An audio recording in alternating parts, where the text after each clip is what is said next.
I want to talk about sinking funds. Do you guys know what a sinking fund is? Here's what a sinking fund is.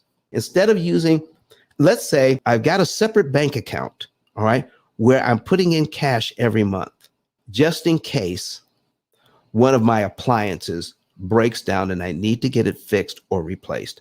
I put in cash away for that reason. I have another sinking fund where if something goes wrong with the house, I need a roof repair or a window breaks. You know, these new windows now are double glazed with gas in the middle of the pane. So even if you break the bottom sash, they don't come in and replace that. Sometimes they have to replace the whole thing. It could cost hundreds of dollars and sometimes even thousands of dollars to replace a whole bank of windows. You know, we broke one window and we had to replace all three. Cost us thousands of dollars. So what if you have a sinking fund for that, where you have something like that? All right. And I know people who have thousands of dollars put aside in cash so that they can avoid using a credit card for their emergency. Folks, I don't get it. I saw one person online that had $18,000 in a sinking fund so that they can take care of emergencies. You know what, if I had $18,000 on this mortgage, let's go back to the mortgage. All right, so I've got my mortgage here. This lady has $18,000. Have you ever heard of putting money aside, you know, like an emergency fund, like 6 months worth of payments in your emergency fund? You know, it borders on the ridiculous when you see how you can manage somebody else's money. Let me ask you something. Do banks invest their own money, or do they invest our money? Are banks the biggest borrowers in town?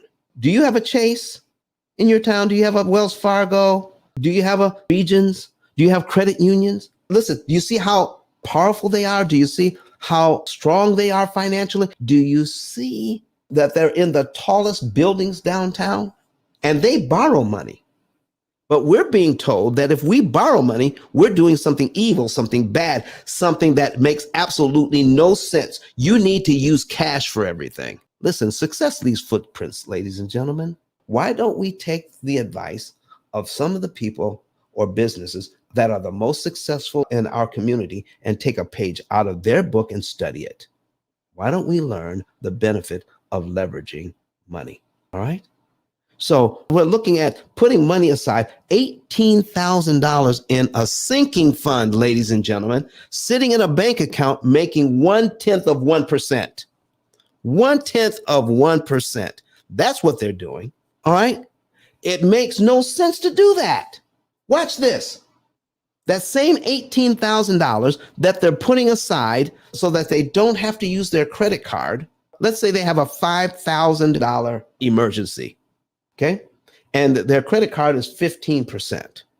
Okay. So I can take that $5,000 and put it on this mortgage and knock off 24 months worth of payments and save $22,000 in interest. I guarantee you, if I put that $5,000 on my credit card, it's not going to cost me $22,000 in interest to pay it off. Why are we taught this? That the credit card interest is somehow worse than the mortgage interest. I'll tell you why. Because if I was in banking, I would vilify credit card interest. So you're focused there, so you'll leave my mortgage interest alone, because I make much more money over here. The same banks that are offering you credit cards are offering you mortgages. So we vilify the credit card interest because of the high interest rate, but somehow in our mind, the low interest rate on a mortgage is somehow better when it's not. It's not at all. So the bank has us in that position where I have $18,000 sitting in a bank account just waiting for something to go wrong.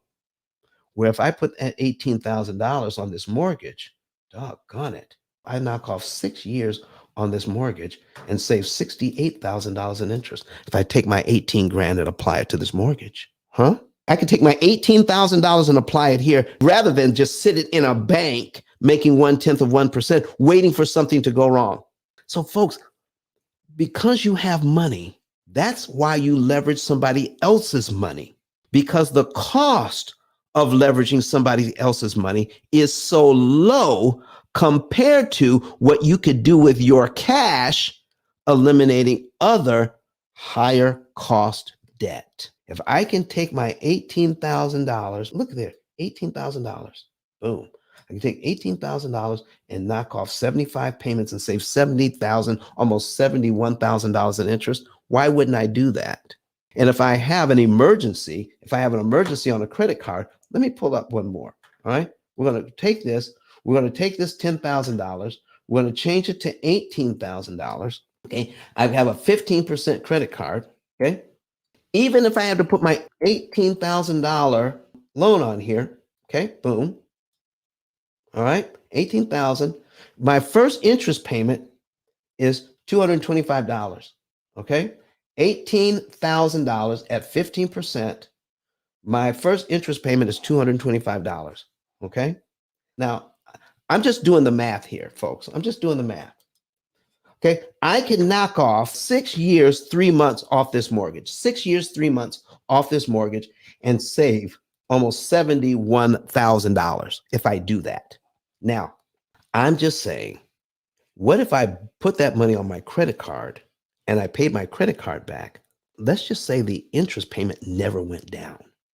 I'm going to pay the same amount of interest every single month until it's paid off. It won't do that, but I'm just saying, I'm just doing this to make a point so that we can see the math involved. Okay. So if it took me exactly 75 months, okay, and my first interest payment here is $225, but it never went down while I'm trying to pay that card off. I pay that card off over 75 months, and every single month it costs me $225.